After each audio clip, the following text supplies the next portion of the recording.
ఏం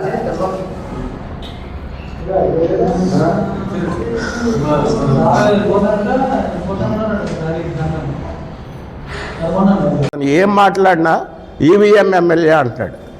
నలిగిపోతుంది మాలాంటి వాళ్ళకి. ఎందుకంటే ఎన్నో రాజకీయాలు చూసాం, ఎంతోమంది నాయకులను చూసాం రాజమండ్రిలో. మా కుటుంబమే రాజకీయం, వ్యాపారం అన్నీ నేపథ్యం ఉన్న కుటుంబం, చిన్న కుటుంబం కాదు. ఈవీఎం ఎమ్మెల్యేను అనేస్తే సరిపోద్దా? ఎందుకు అంటున్నావు అనేది రేపు వచ్చి నాకు క్లారిటీ కావాలి, ఖచ్చితంగా కావాలి. మీ ఇంటికి రమ్మంటే వస్తాను. ఇవాళ ఈవీఎం ఎమ్మెల్యే వాసు గారు అయిపోయారు. మరి పక్కన రూరల్లో గెలిచింది టీడీపీ, మరి అది ఈవీఎం కాదా? అనపర్తిలో గెలిచింది ఈవీఎం కాదా? కొవ్వూరు నిడదోలు గెలిచింది, రాజానగరం ఏంటి ఈవీఎం? అవన్నీ ఈవీఎంలు కాదు, వాసు గారు ఒక్కరే ఈవీఎం. ఇప్పుడు ఎంపీ పురంధేశ్వరి గారు గెలిచారు. ఈవీఎం గెలిచారా, ఈవీఎం మోళియా, లేకపోతే నిజంగా ప్రజలు ఓట్లు వేసారా? నువ్వు చెప్పాలి నాకు. కనీసం మన జిల్లాలో 7 సీట్లలో నువ్వు చెప్పాలి. ఎందుకు ఆదిరెడ్డి వాసు గారు ఈవీఎంలో గెలిచారంట?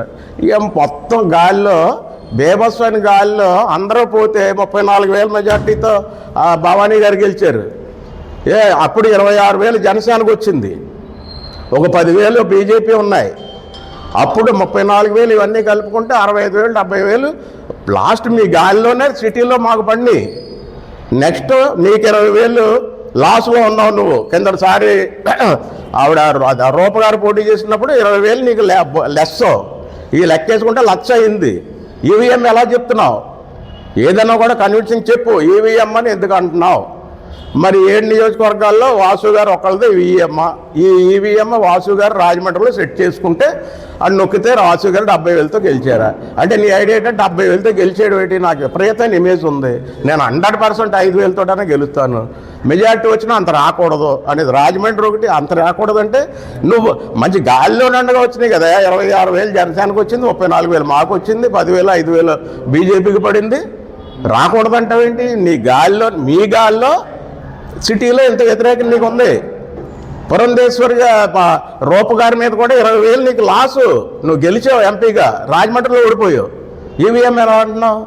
ఒక ఉంది, నీకు రీజన్ ఉంది ఖచ్చితంగా. అతను చెప్తాడో అతను చోళ్ళు చెప్తారో ఈవీఎం అనే దాని మీద ఎందుకు అంటున్నాడో చెప్పి తీరవలసిందే, లేదంటే ఆ మాట మానేయాలి. లేదంటే రీజన్ ఉంటే చెప్పు. నువ్వు ఈవీఎం ఎమ్మెల్యే అంటావు, ఏక్ దిన్ కా సుల్తాన్ అని మేము అంటాం. ఇంక నువ్వు గెలవు కాబట్టి. మీరు గెలవరు, ఇంకా ఏక్ దిన్ కా సుల్తాన్ అంటాం రేపటి నుంచి. దానికి మరి మేము సమాధానం చెప్తాం. మీరు నువ్వు గెలవు కాబట్టి, ఒకసారి గెలిచావు కాబట్టి ఈవీఎం నేను నువ్వు అంటుంటే ఏక్ దిన్ కా సుల్తాన్ అంటావు. ఇప్పుడు మన ఎదురుగుండానే ఒక స్పోర్ట్స్లో చెప్తున్నాను, ట్రాక్ ఉంటుందండి, 10 మంది పరిగెడతారు, 600 మీటర్స్ 500 మీటర్స్ చూస్తాం. చక్కగా బ్రహ్మాండంగా కృషి చేసి ప్రాక్టీస్ చేసి ట్రైనింగ్తో 500 మీటర్స్ గోల్డ్ మెడల్ కొడతాడు ఒక బాయ్. ఇంకొక ట్రాక్ కూడా ఫినిష్ చేయలేక అయిన తర్వాత వెనకాల ఎక్కడ ఉండి పక్కకు పోతాడు.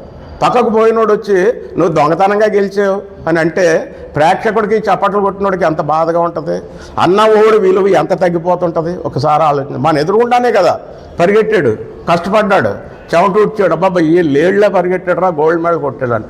అలాగే గోల్డ్ మెడల్ కొట్టుకుని ఆదిరెడ్డి వాసు గారు గెలిస్తే నువ్వు ఈవీఎం అని ఎలా అంటున్నావు? నువ్వు పరిగెట్టు, హార్లిక్స్ తాగు, బూస్ట్ తాగు, చక్కగా ఇవన్నీ బాదాలు గేదాలు తిను, మంచి ట్రైనర్ని పెట్టుకుని నువ్వు గెలవడానికి ప్రయత్నించాలి తప్పితే అబ్బాయి ఆడ ఒట్టిగా మోడీగా గెలిచేసాడండి. ఈ అమ్మ ఇంతమంది ప్రేక్షకులు ఇంత కరతాల ధ్వనుల్లో గోల్డ్ మెడల్ కొడితే మొటా కింద ఏదో గెలిచాడండి, ఆ మెడల్ పక్కన నుండి వేసుకొచ్చాడండి. అలాగే అనడం వల్ల ఏవి గెలిచినోడికి ఏవి పరువు తగ్గదు. గెలిచినోడు ఎప్పుడు గెలిచినోడే. ఎవరికి పరువు తక్కుద్దంటే అది మనం అసూయతో ద్వేషంతో ఆడేం గెలిపండి, ఆ మెడల్ పక్క నుండి వేసుకొచ్చాడండి అని అంటే ఎంత హీనంగా చూస్తారు. అలాగే చూస్తున్నాం మేము. ఈవీఎం అన్నంతకాలం మాలాంటి పెద్దలు అలాగే చూస్తాం. ఒప్పుకోండి. లాస్ట్ టైం మీ గాలిలోనే 70,000 ఇటే పడిపోతే మీకు ఆపోజిట్గా ఇంక నీకు 20,000 లాస్లో నువ్వు ఉంటే ఇవాళ ఈవీఎం అంటారు. ఏమంటే న్యాయం? సోదరులారా, మీరన్నా అడగాలి కదా. ఈవీఎం అని వాసు గారు నొక్కలనే ఎందుకు అంటున్నారు మీరు? కనీసం 7 నియోజకవర్గాలు కంపేర్ చేసుకుంటే పురంధేశ్వరి అలా గెలిచిందా? బుచ్చయ్య గారు అలా గెలిచారా? బలరామకృష్ణ గారు అలా గెలిచారా? దుర్గేష్ గారు అలా గెలిచారా? ఏంటి అన్యాయం? ఈయన గెలిచినందుకు ఆదిరెడ్డి కుటుంబం ఏ రోజు గెలవలేదా? ఆదిరెడ్డి కుటుంబానికి అభిమానులు లేరా? రేపు మేయర్ ఎలక్షన్ వస్తుంది, కమాన్ ఛాలెంజ్ రా. ఇది ఈవీఎం కదా, అదే ఈవీఎంలో మెయింటైన్ చేసి గెలుస్తావో మామూలుగా న్యాయంగా గెలుస్తావో గెలు. చెప్పాలా ఖచ్చితంగా మాలాంటి పెద్దలకి ఇలాగ ఎంత పెద్ద పెద్ద స్థానాల్లో ఉండి ఉన్న వాళ్ళకి మా ఎల్డర్స్కి సీనియర్ సిటిజన్స్కి ఈవీఎం అనే దానికి అర్థం చెప్పవలసిందే. ఈ లా అండ్ ఆర్డర్ సమస్య ఏంటి అనే దానికి కూడా నువ్వు ఏం చేయగలవు, పార్టీలో ఎంత నీకు గ్రిప్ ఉంది, ఎంత ధైర్యం ఉందనేది దీన్ని బట్టి తెలుస్తుంది. ఈ క్రిమినల్స్ని ఏం చేస్తావో we will see, wait and see మేము. అలాగే సోదరులు కూడా